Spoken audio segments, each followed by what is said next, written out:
Roger Hauck. Roger is currently serving the residents of Mid-Michigan as representative in the state's 99th House District.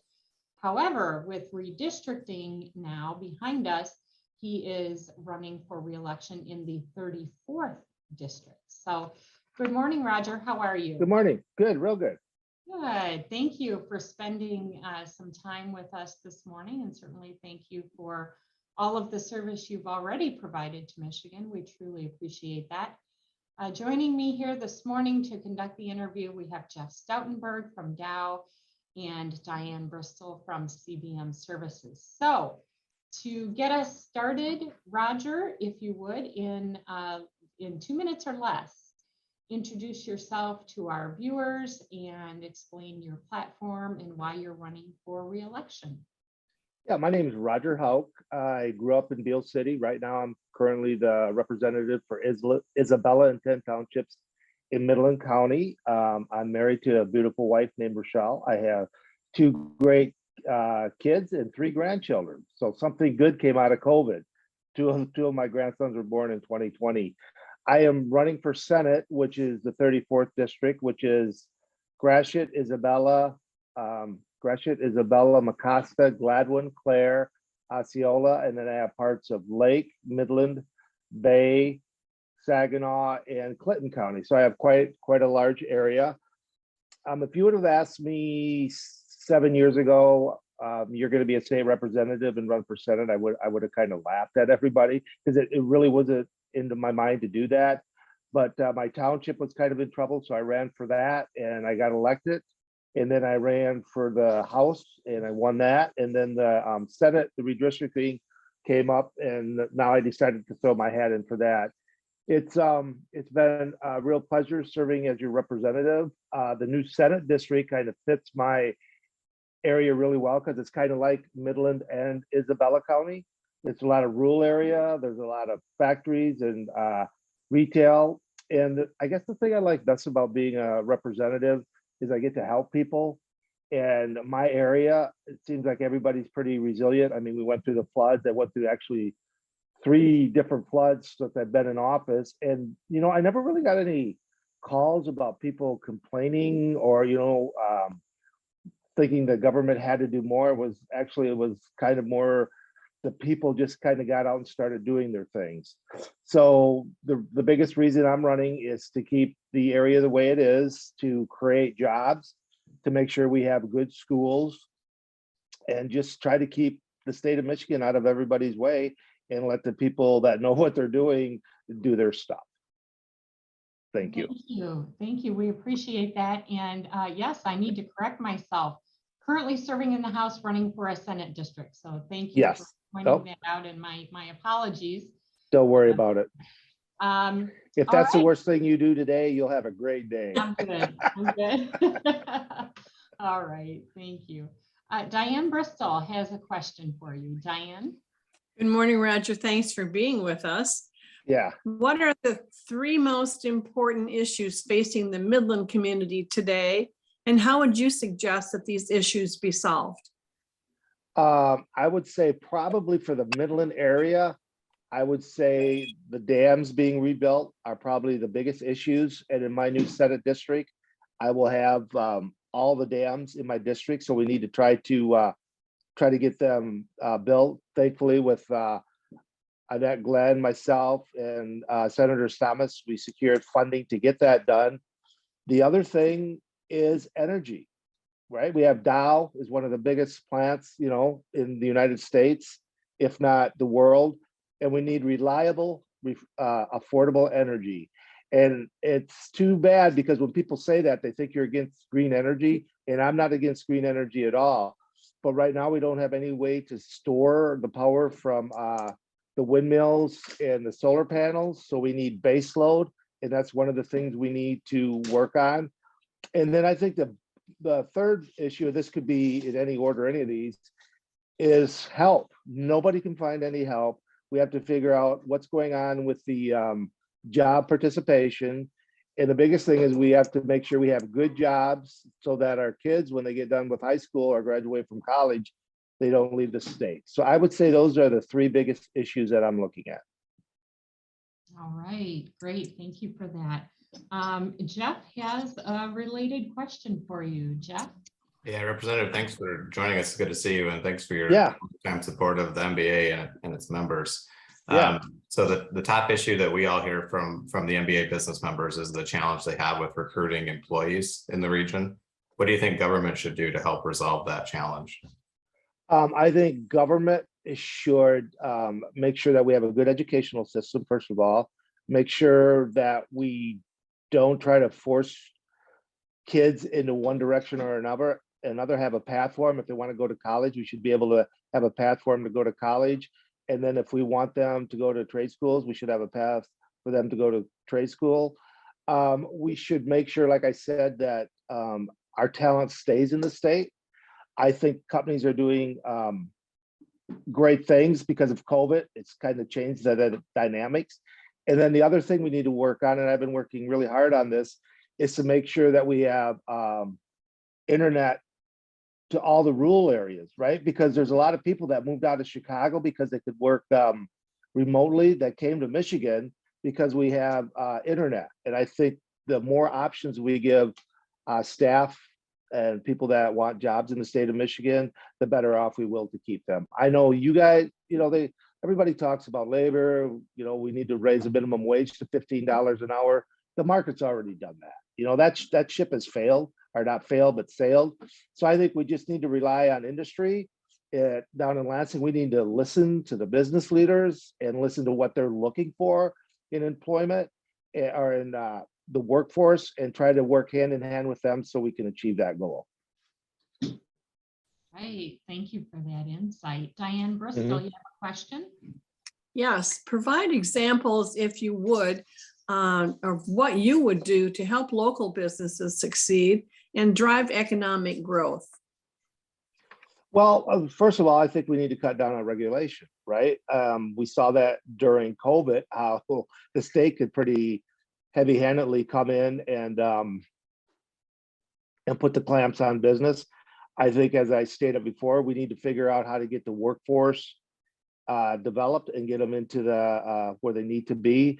And then I think the other thing is the college aspect of it. Like I said before, some kids want to go to college, some kids don't want to go to college.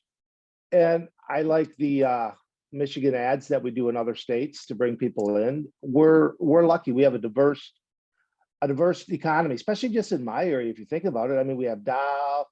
I'm going to have 2 universities. We have other schools. So I think the biggest thing that I can see right now is we got to figure out how to get people wanting to go back to work, because the biggest thing I hear from everybody is they cannot find people to work in their shops or factories or wherever that is. And before I heard they couldn't find qualified people, and now it's just like, I want people that'll show up on time, right? So it's been such a diverse swing. So hopefully we can get that under control.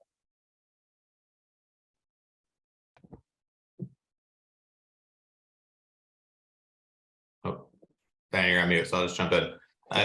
Roger, if you're fortunate enough to be elected in November, what's your approach to managing the state budget? And then just in general, what's your philosophy on spending and taxes? Well, I would like to see us get rid of the state income tax. I mean, we have to compete with other states. I mean, that's Texas and Florida, those states. I mean, people are driving, there in big time. Would you repeat the question just one more time, Jeff? I'm sorry. Yeah, no problem. If you're fortunate enough to be elected in November, your general approach to managing the state budget, and then your general approach to spending overall and taxes. I think the budget we're good because we have to have a balanced budget, so that forces us to.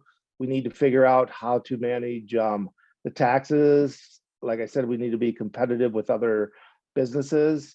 I know there's a lot of members in my caucus that don't like to have incentives to help other people come into the state and build. Unfortunately, we're in the United States. That's the name of the game, right? Now, if Congress would get rid of that, then we wouldn't have to worry about it. But we have to worry about getting businesses looking at Michigan and being competitive in that way. And one of the big things that we're starting to work on is to have just come in ready development properties where they have water, sewer, and all the infrastructure to be able to build a plant. Like I said before, I'm very proud of the businesses I represent. They're good people, they're good stewards of the land. They want to do what's good for the community. I think the biggest thing is the state just needs to kind of try to get out of their way and listen to what they're telling us and try to, if we have to, enact legislation that helps the business community. Thank you. We can hardly talk about government taxation and spending without talking about inflation. So Diane has the next question about inflation. Roger, we all know that inflation is hitting individuals and businesses very hard. What should government do to help abate inflation? I think government should get out of the way. Unfortunately, the state, I mean, we can try to do some things like cut down regulation and red tape, but they just need to stop printing money, right? Everybody feels the pain. Unfortunately, we have a president right now that doesn't seem to think it's a big problem. So, you know, like I said before, the state cannot do a whole lot, but what we can do is try to cut down the stress on the families in our community. I know gas prices went up. We were going to have a moratorium on the fuel tax, but somehow we couldn't get that through. You know, and then the other thing, when inflation is up, I think we have to be careful enough to keep track of the people that are falling in between the cracks, because as things cost more, there's going to be people that are, you know, do I get my prescription drugs or do I eat? And that should not be something where the citizens of Michigan have to make a decision on that. So I think our social network plan, we got to kind of keep a watch on that and make sure that we can take care of the people. If they do fall in hard times, we can make sure nothing serious happens to them. Right, thank you for that. Last question from Jeff. Yeah, Representative, you covered a lot of topics here, which is great. Are there any issues that you're specifically interested in that we haven't talked about that you want to mention? I would say probably the biggest issue that I'm interested in, and I can't believe our country, is energy. We're seeing what's going on over in Europe. We know why it got to that point over in Europe, and we're doing the same thing over here, and I just don't understand it.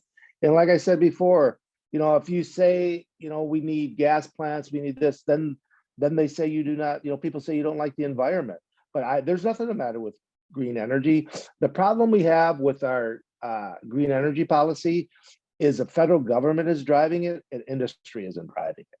So I think we have to be very careful, because I think if we don't change the way we're going, we might have rolling blackouts. We might be like California, and we shouldn't be that way. You know, it's funny, I had a dinner, our lunch with the CEO of Tri-County Electric, and he basically said, I don't care what the power is. He says, I don't care where it comes from. He said, I just need power when I need it. And, you know, we want to flip that light on. So we need base loads. We need, you know, we just need to keep, we need to have all of the above. I don't know why we can't have all of the above, but unfortunately, I don't think we're going that way. And I think as far as cost and inflation and everything, one of the things that we can try to do our best on, especially on a state level, is with the power grid and our power sources. All right. Well, Representative Hauck, we appreciate your time this morning and sharing your insights and your thoughts on a lot of topics that residents of your area are concerned about. So yeah, thank you very much for your time. We appreciate that, and we'll let you get on with your day. Okay, thank you so much.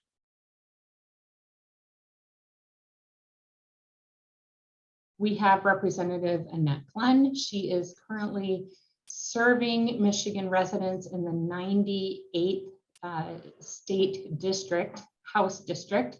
However, she is a candidate for the 35th district. As you know, we've undergone redistricting, so things are a little bit different. So candidate for the 35th district. Good morning, Annette. It is a pleasure to have you here this morning. And let me see, I've got Diane Bristol from CBM Services joining us, and Kim Holzhauer as well from Hooper Pavlik. Both are volunteers with our Business Advocacy Council. So let's get right into it with our first question. So Annette, in 2 minutes or less, could you introduce yourself, outline your platform, why you're running, and your qualifications as a candidate? Well, thank you, Diane, and Kim. It is just really wonderful to be here with you three women this morning, powerhouse women in the Midland community. So we raised our children here in Midland. Our 5 children grew up here. We now have 9 grandchildren that live in the state. And overall, I would say the biggest thing I want to do is make sure that every individual and every business has the ability to grow and thrive and meet their ultimate goals. And so whatever we could do at the government level to encourage that. So that's going to encompass literacy. How do we make sure that all of our kids are reading at or above grade level so that they can choose whatever they want to do with their career path, whether it's the college route or whether it's our gold collar jobs that are so much in demand these days. As a small business owner, I understand the struggles of signing both sides of the paycheck.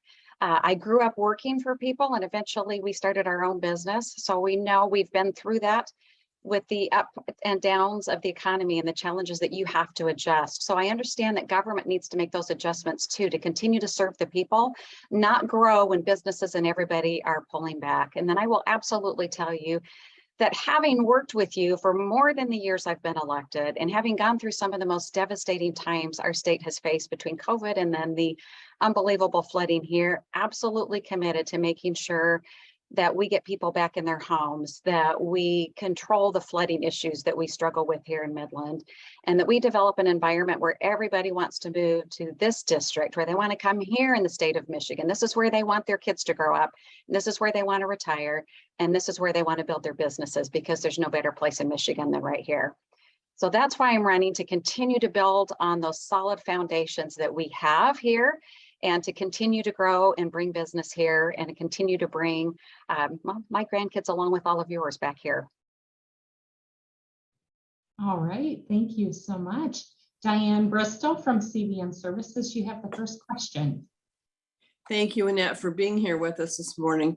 What are the 3 most important issues facing the Midland community today, and how would you suggest those issues be addressed?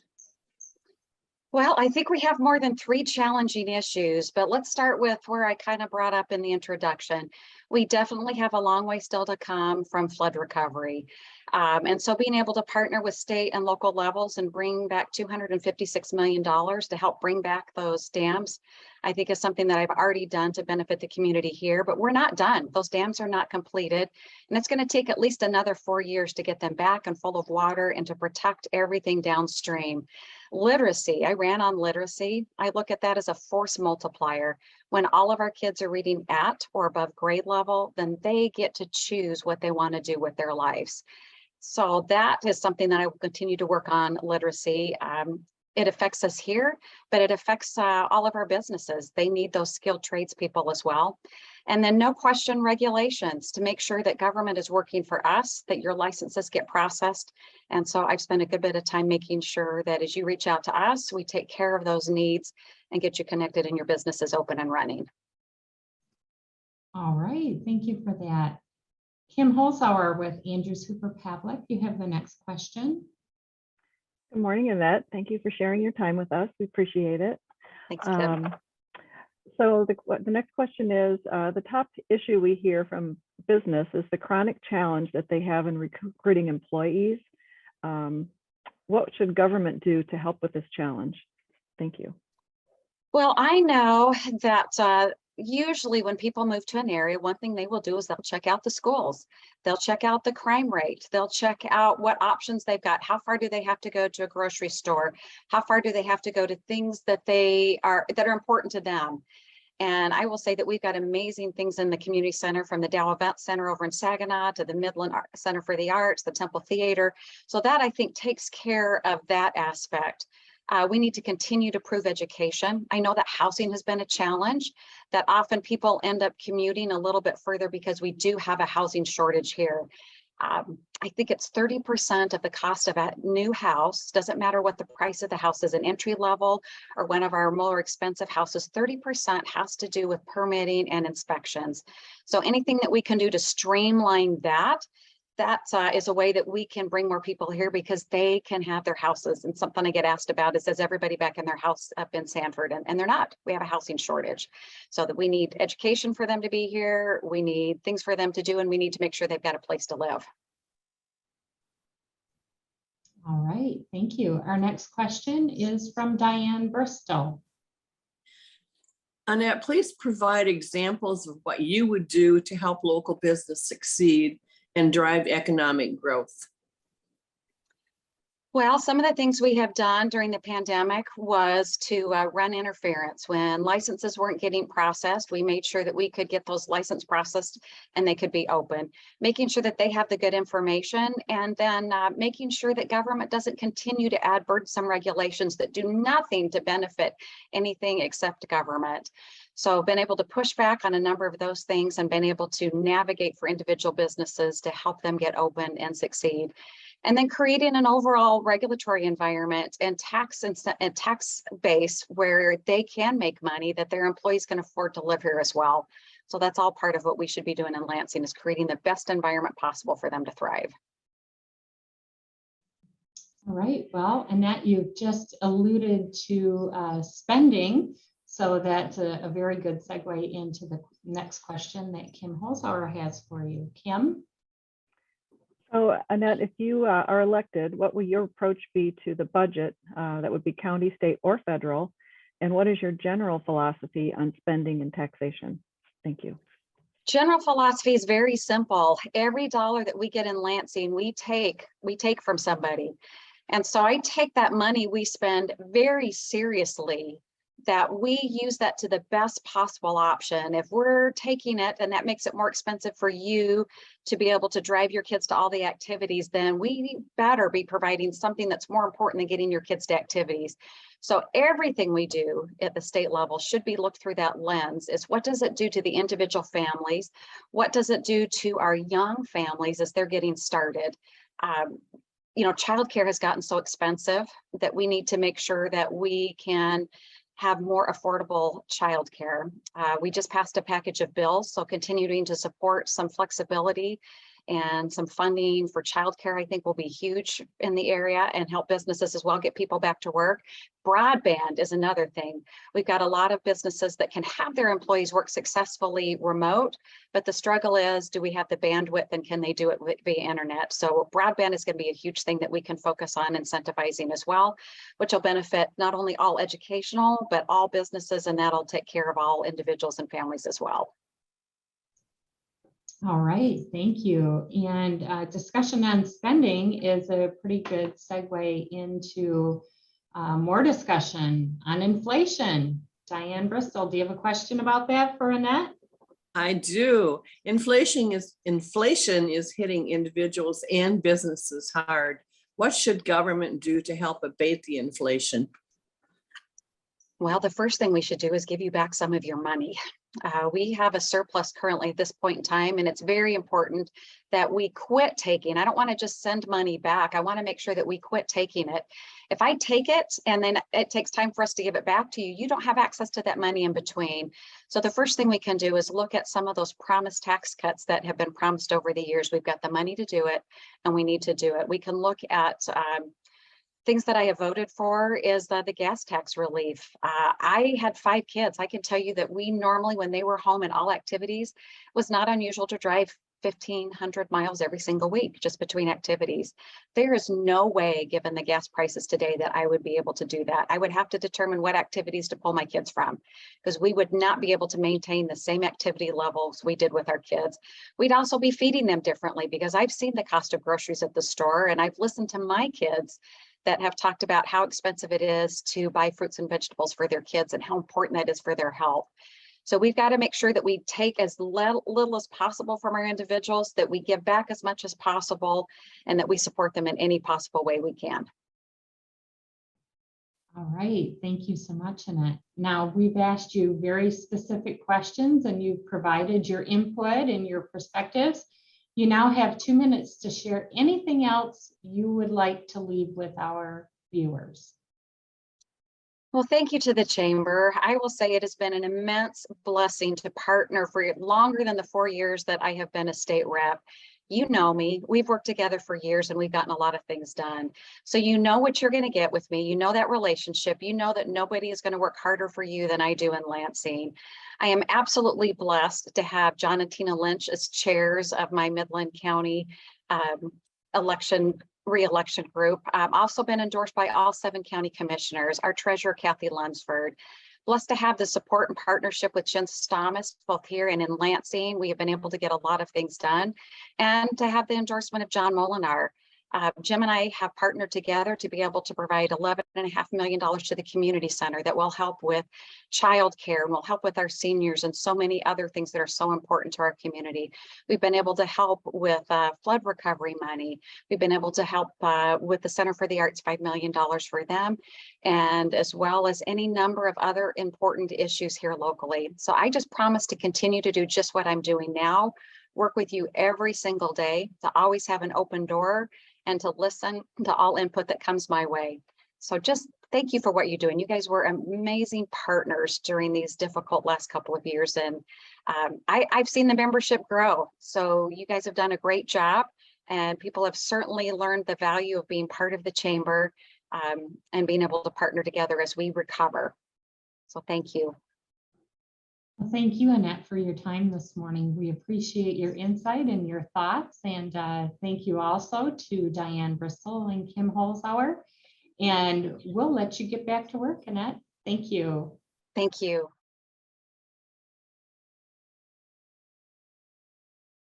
We have Kristen McDonald Rivet. Kristen is a candidate for the 35th District of the State Senate. So good morning, Kristen. We are pleased to have you here, and also joining us is Kloha of Circle K Service and Diane Bristol of CBM Services. So let's get right into our interview. And Kristen, our first question for you this morning, in 2 minutes or less, could you please outline your platform? Well, first introduce yourself. Outline your platform, explain why you're running and what qualifications you possess as a policymaker. Sure. Thank you so much, Diane, Rod and Diane, for this time. So I'm Kristen McDonald Rivet. I'm the Democrat running for the state Senate in the 35th. The 35th are the cities of Bay City, Midland, and Saginaw, and the townships that connect those cities. It's a brand new district. This is the first time I have run for partisan office. I am really familiar with Midland. I was the president and CEO of Greater Midland Community Centers for almost 5 years, working closely with families both at the community center in the middle of the city, as well as the family centers in Mills Township and out in Coleman. Really familiar with the city. I was very privileged to be able to be on the ground running an evacuation center during that horrible time when the dams blew, and am really familiar with how things move in Midland. I am currently serve as the vice president of an economic public policy think tank called Michigan Future. We partner with the Midland Business Alliance in our advocacy to expand the earned income tax credit and move forward a pro-work agenda through the legislature. I am the mom and stepmom of 6 children. My husband and I have 6 kids together. I serve on the Bay City Commission and have a 30-year history of working in public policy. So I threw my name into the hat to run for the state Senate district because I think that we are in a very critical time. I think this is a really important election. There is much at stake. Michigan we are seeing a declining population. We are seeing a declining median income. And we need to be able to have leaders who are willing to step forward, work in the middle on practical solutions across sector and across party lines in order to move our economic policy forward. So the core of my agenda are increasing the number of high wage jobs, being able to support working families, and building thriving places where our kids will stay and build their lives after they reach adulthood. All right, thank you so much, Kristen. Our first question comes from Rod Kloha of Circle K Service. Rod? Morning. What are the three most important issues facing the Midland community today, and how would you suggest those issues be addressed? So I think that the issues that are facing Midland are very similar to the issues that are present across our entire region. So we know right now that our region is losing population faster than any other region in the state, which is a major economic crisis. We have to be able to have the workforce that will fuel jobs, that will power our economy. So we have to address the loss of population. So in the city of Midland, we're seeing a stagnant, we're not seeing any growth, we're not seeing any loss, but the region itself is losing population. So the first is, how do we attract and retain our talent and workforce here?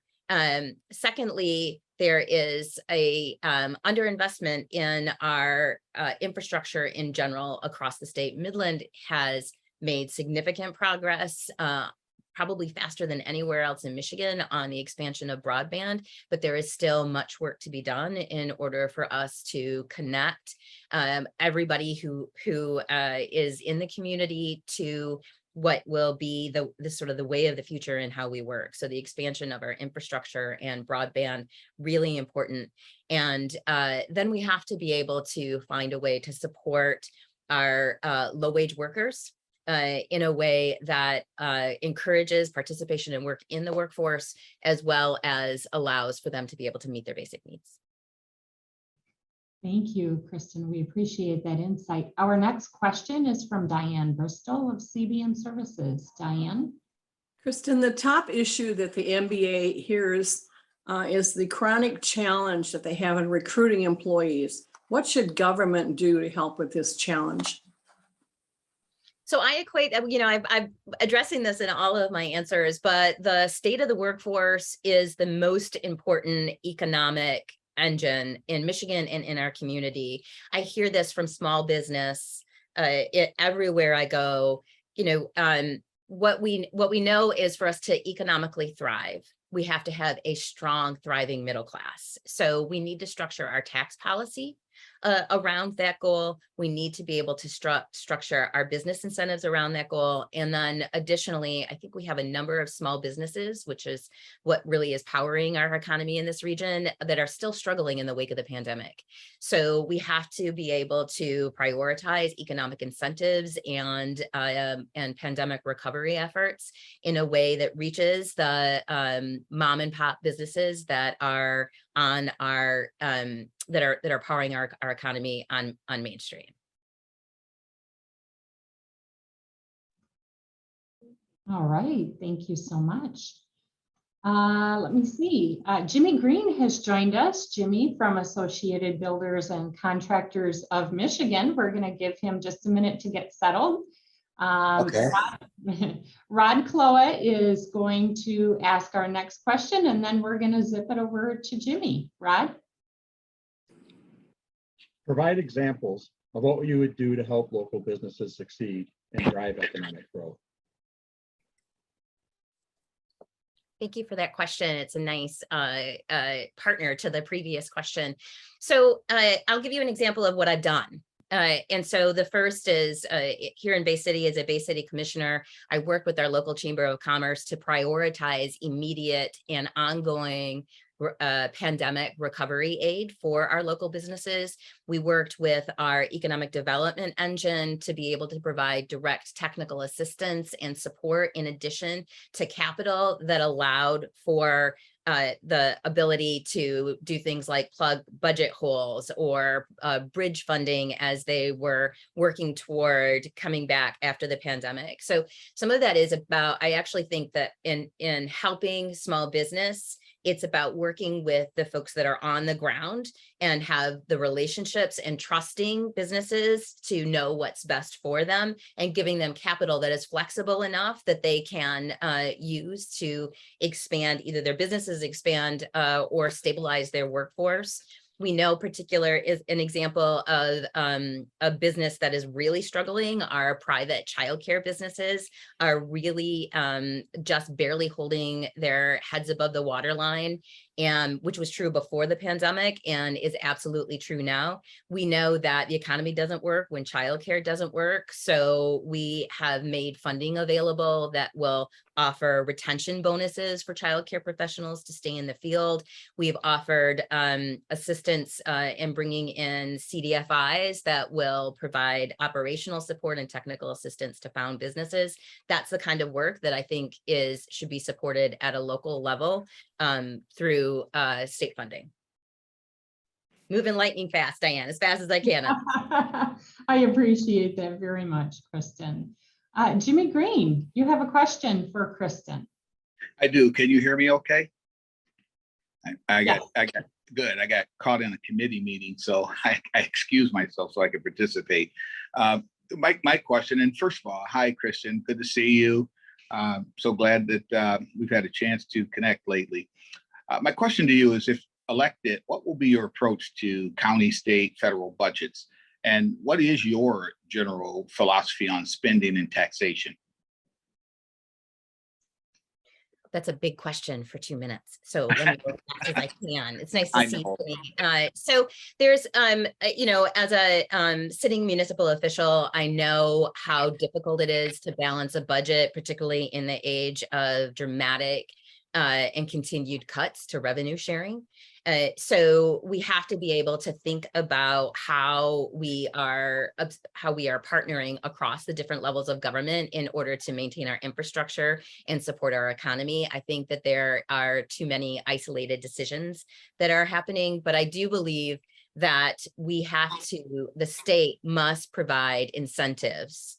I believe in a carrot rather than a stick most of the time, but incentives for regions to work together on issues that are more properly addressed across city and county lines. Right now, there are all kinds of incentives in our funding infrastructure that is encouraging municipalities to act on their own. But when you're thinking about things like transportation networks, when you're thinking about broadband, any sort of infrastructure pieces, including, for instance, our parks and rec, those decisions, if we were able to incentivize regional cooperation, would create more thriving places, would create deeper talent concentrations, and would also make more logical sense to the residents that are living around us. So example, how difficult it is to take a bus from one of our communities to the next. That is an impediment to our economic growth. So we have to think about how we fund and how we incentivize that level of municipal regional cooperation, and I think the state can play a really big role in that. Thank you. Thank you so much. As we all know, inflation is top of mind these days. So Diane Bristol has a question related to inflation. Diane? Sure. As a retiree, Kristen, I can tell you inflation is hitting individuals as hard as businesses. What should government do to help abate inflation? No softball questions here, I see. So I'm really grateful, Diane, that you talk about how it's impacting seniors. We've knocked on about 40,000 doors in this campaign. And we know in data that the senior poverty rate is rising, but it's a whole different thing when you're on someone's doorstep and they talk to you about the choices that they're making between food and medication right now. And it is pervasive. So we are seeing a lot of seniors tipped into poverty by inflation and other pieces. I think that the most important thing we can do is structure policies that in the right now around inflation that give more purchasing power to our middle and low income households. So a really good example of that is I've been really vocal about favoring a earned income tax credit that puts money in people's hands as opposed to a broad swath reduction in the income tax. We really have to focus our efforts in a laser-like way that allows, that gets as much buying power and purchasing power back in the hands of working families, and allows folks to weather this this very high inflation. Likely that's it. The causes of inflation are generally issues that are primarily left to the federal government and international trade policies. But we can do things like pause the gas tax, increase the earned income tax credit, be able to provide tax credits for seniors that will allow them to keep more of the money that they earn. All right, thank you. And Kristen, you and I have spoken a lot over the past few months about that earned income tax credit. So we appreciate that explanation. Jimmy, if you are still out there, you do have the last question for Kristen, and she will have 2 minutes to respond. Fantastic. And I got the easy question for you, Kristen. So is there anything in the interview that you haven't covered, something of interest to you that you'd like to leave this group with? So this is absolutely your platform for the next 2 minutes. So I have spent the bulk of my career working on policies that impact children. So I was the chief of staff of the Department of Education. I served as the chief architect of the Early Childhood Investment Corporation and the Great Start system in Michigan. And I can tell you that I have a very strong passion for strengthening our public systems that serve our children. So I want to highlight that of how important it is. We have 1 million kids in Michigan that that live in households that can't consistently meet all of their basic needs. We have a declining median income in Michigan. We need immediate broad scale change and restructuring of our systems in Michigan that will turn that around. So let me say that the way that we do that has to be in a leadership that is willing to be in the center, that is willing to work across party lines, that is far more interested in getting policy passed than filling up a Twitter feed. So what I would say is it's the long-term future of our region, and the life trajectory of our children is dependent on us having political leaders that are committed to getting something done in Lansing and not embroiled in political gamesmanship and divisive speeches, which is all too present in our political system right now. So the kind of leader I will be one, and I've demonstrated in our work in trying to move an expansion of the earned income tax credit, that I will work with anybody who has an interest in helping our region thrive and helping our children reach adulthood in a way that allows them to stay in Michigan, to stay in our region, and have thriving households. Thank you so much. I appreciate that. All right. Well, thank you for your time, Kristen, and congratulations on your candidacy. And that wraps up our interview.